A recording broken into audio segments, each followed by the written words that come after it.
Hello everyone.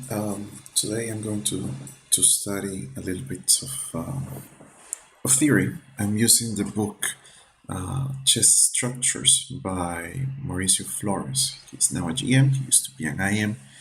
This book is really really good, and I highly recommend it. You will find a link to it in the description. This game was played between John Ludwig Hammer, a fellow streamer, and Rune Jurhus. I hope I pronounced that correctly. This was in the Norwegian Championship in 2013, and in the book, Mauricio explains that this game illustrates three ideas. First, how to the main goal is to deal with the Stonewall pawn structure, and the key things to take away from this game is opening the C file, trading the dark squared bishops, and using the E5 square. So those are the three things that we have to take into account for this game, and the E5 square. So it starts with D4, E5, C4, F5, and this is a typical way of dealing with Dutch or Dutch-like pawn structures. I often forget about this and go for some strange stuff that is just wrong. Bishop g2, c6, knight f3, d5, castle, d6, queen c2, castle, and c3. In some cases, not very often, it is an idea to play bishop f4, and then exchanging is not exactly clear. Black can still go here, and it's not maybe as easy to exploit, but it is seen in some games, of course. Knight c3, so knight e4 directly. It was also a bad idea to play this. The problem with this move is that we are open in the center, and this guy can be weak in some cases. Especially if we manage to recapture him with the queen, because then we would be eyeing the king and possibly exploiting this. So this capture d takes c4 is not something that we should do lightly. So knight e4 and rook b1, and this is the first moment where we see this strategy being followed. If we remember, the main idea was to use the C file, but how do we use the C file? Well, one way is to push this pawn and push this pawn as well, and one way or the other, the B or the C file will open. So the rook here helps to push b4, and if we manage to push b4 and then c5 and then b5, then we pose for a pretty good pawn structure, a pretty good attack on the queen side. So at this point, black played a5 because it was pretty clear that white wanted to push the pawn. Another way was to play knight d7. Then if we continue with b4, there should be b5. And in this point, black is threatening to just take a pawn. We have to do something about that. So c takes b, and an intermezzo move. Knight takes, queen takes, and now the c file is open. But the problem with this sequence is that the knight is here in time to actually jump and use the c4 square. So instead of going the other way, instead of going through e4, where the bishop can potentially get rid of that, or maybe possibly an f3 push, black can decide to go through the queen side and land the knight on c4, where it would also be very annoying, controlling some important squares and limiting the action of the white's pieces. But most importantly perhaps, is that it would be attacking or controlling the e5 square, and if it lands on e4, it doesn't do that. So if we remember from the beginning, the weak e5 square was one of the topics. If if white tries something like this, saying, "Hey, I'm touching on b5 and d6," black has this tricky move. So of course exchanging is just really bad because we actually helped them. So this is a sideline that we have to take into account. Yeah, knight d7 looks like a passive move, looks like a no good move, but it does carry some poison. So this is something to analyze in a different video. Black continue with a5 and following the same idea, trying to push. Then goes knight7 and then b4. It's following the same idea. Look how we keep pushing the pawns and we keep trying to go for the c file. So knight takes c3 in this case, and queen takes. Then black played b5, and it does stop the idea of playing c5 and then b5, but it has its drawbacks. Mainly, this guy is at the moment weak. We will anyways get the file open. Let's see how it continues. At this moment, we are allowed to activate our bishop. The bishop is not exactly passive because it has squares to go to, but it's not using them. So white went bishop g5, and in this case, black made a strategic mistake. This is something that, if we remember from the beginning, once again, the e5 square is a theme in this pawn structure. Black played bishop e7, and it's encouraging the exchange of bishops, but in this case, this bishop was covering e5. This bishop was useful. This bishop is not useful at all. Let's use the red circle. So, at the same time, the dark square bishop had already moved, and now it moves again, and now we're allowed to capture it. So we are using better our tempo, our tempi. I don't know how to say it, but we're making better use of our moves as white. So queen takes, and now c takes d5. It's not possible to take with the pawn, with the e pawn, because this guy hangs. So black has to recapture c takes d, and now we actually got the c file, which is one of the key elements in the position. Remember, the key elements were using the c file, the e5 weak square, and getting rid of the dark square bishop. So at this moment, we already have two of those three. We could say that we control e5, so it's almost completely in favor for white at this moment. Then white continue with queen c7. In this moment, this was another idea. It just very shamelessly attacks attacks the pawn, and it doesn't allow any other counterplay, because the problem with the text move with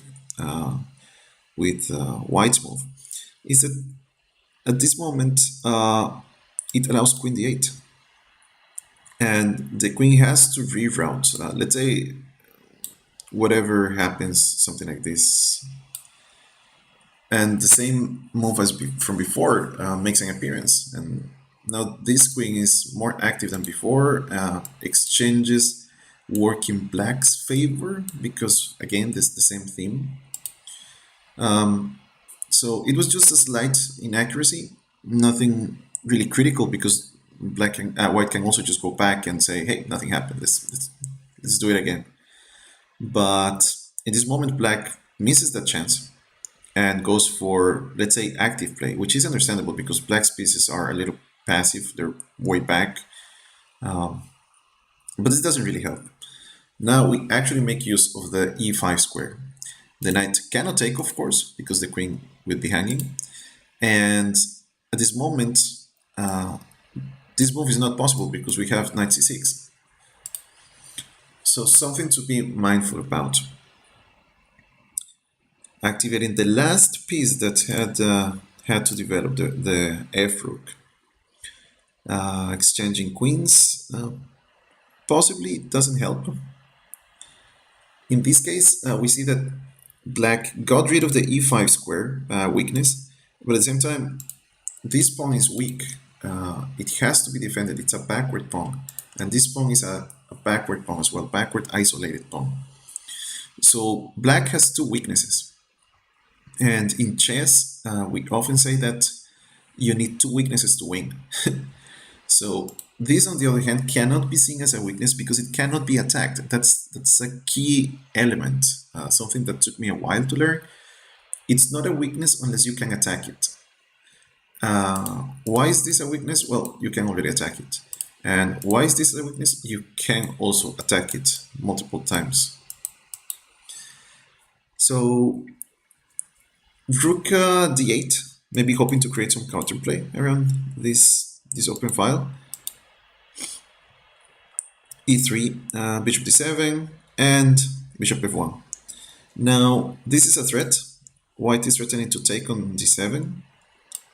Then, well, it's black's move, but rook takes, and then bishop takes, and one of the two will fall. And the thing is that it's simplification, but at the end, this pawn is a passed pawn because the pawn on b5 will be lost.